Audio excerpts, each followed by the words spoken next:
Hello everyone, welcome to this super mini video in which I'm going to recap for you what we have done in our first piano lounge session.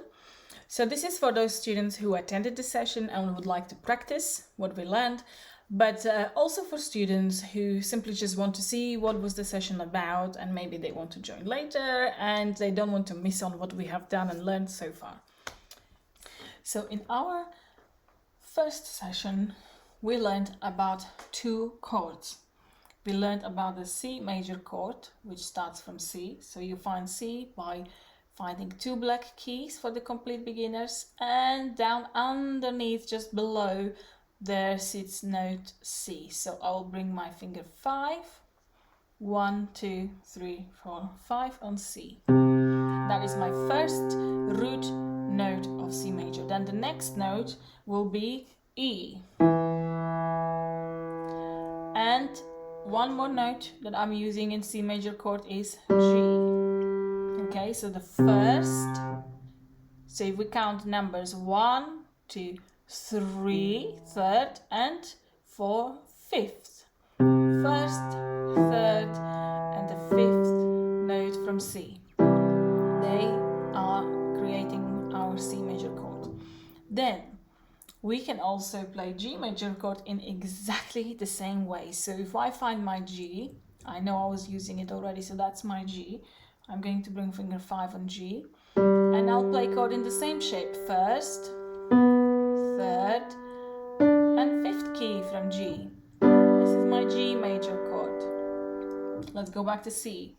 C, E, G. Let's play together. That's it. And let's go back to G. G major. That's it. Now, you may appreciate that moving from C to G like that is a little bit tricky, isn't it? Especially if you want to accompany yourself, accompany a song, if you wanted to play.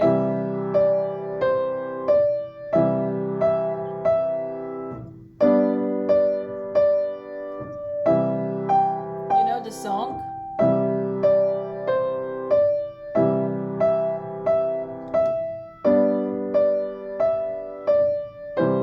So it can be quite tricky because you have to watch your right hand, and then moving up and down can be really tricky. So what we can do to make things easier, we can play G major chord while staying roughly around the C. So C major chord will be exactly the same.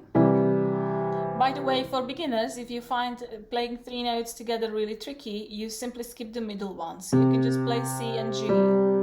Okay, I should have said that earlier. So how are we going to play our G major chord? We know we are going to use G, but rather than move all the way up here, we can leave our thumb here on a G, and then we know the next 2 notes will be B and D. So let's be clever. Why don't we simply bring it down there? Because here we have our D, and there all we need to do is just open our hand. So from C you stretch finger 5 to B, and then your finger 3 moves to D. So you will play B, D, G. That is something we call the first inversion of G major chord. So C major, G major, C major, and now I'll play the song this way.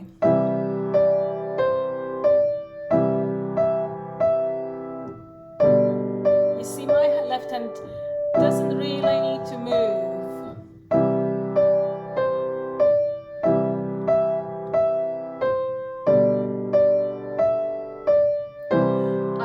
To teach you how to play Mary Had a Little Lamb, because I think most of you know already how to do it, or you can learn to play it by ear, just by, we're starting on E and so on, or you can just watch my hand. Anyway, so beginners, please use C and G alone. You can skip that middle note, and then you will skip the middle D, so you will only play B and G.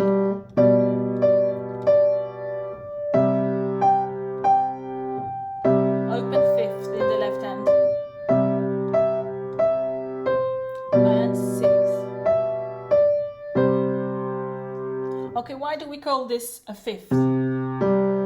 Because this is a range of 5 notes. 1, 2, 3, 4, 5. So that distance that we measure is called a fifth because it's 5 notes range. Then when I stretch my finger 5 to B, instead of 5 I've added one more. So this interval we call a sixth. So there you go. That's what I'd like to practice.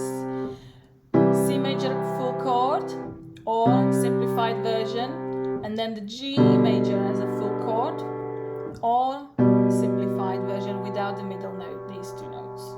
Okay, there we go. So that was step 1. Now step 2 was if you wanted to sing and accompany yourself, so you are not going to play the tune. Maybe you want to be a pop pianist, you want to play in a band, so there you have a singer who will actually sing the tune. So you are not going to play the tune, you are just going to play some beautiful piano accompaniment, in which case it is your right hand that will actually play the chords.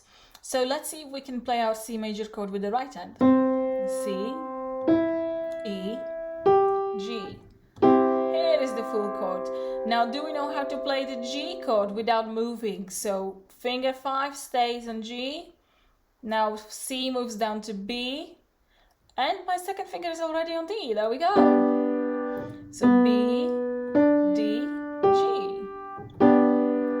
Okay, now I'm going to practice switching between these chords. So C major and G major, C major, G major. Okay. So, and the left hand is going to play a role of a bass line.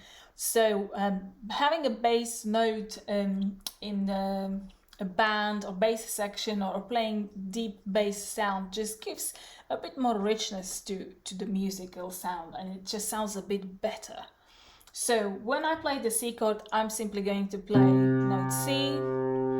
When I do my G chord, I will play note G, but down there. So rather than doing this, which you could actually do, but it sounds better if you will go down to the lower G. So how do we find the G down? So remember, finger 1 on C, and now we know the next note down is B, next note down is A, and we want to go down to G.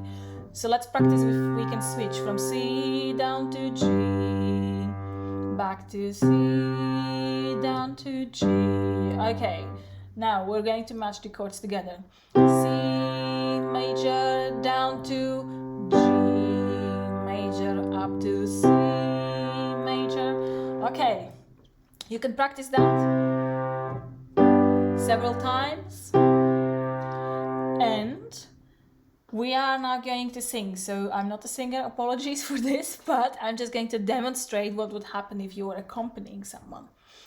Mary had a little lamb, little lamb, little lamb.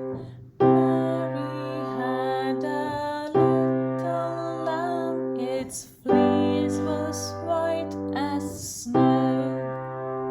So that was super simple, but what you can do is Mary had a little lamb. I'm just simply breaking in these notes. Sort of swinging up and down. Little lamb, its fleece was white as snow. It's nice to give it a nice finish and finish with the chords. So here were our simple C major and G major chords.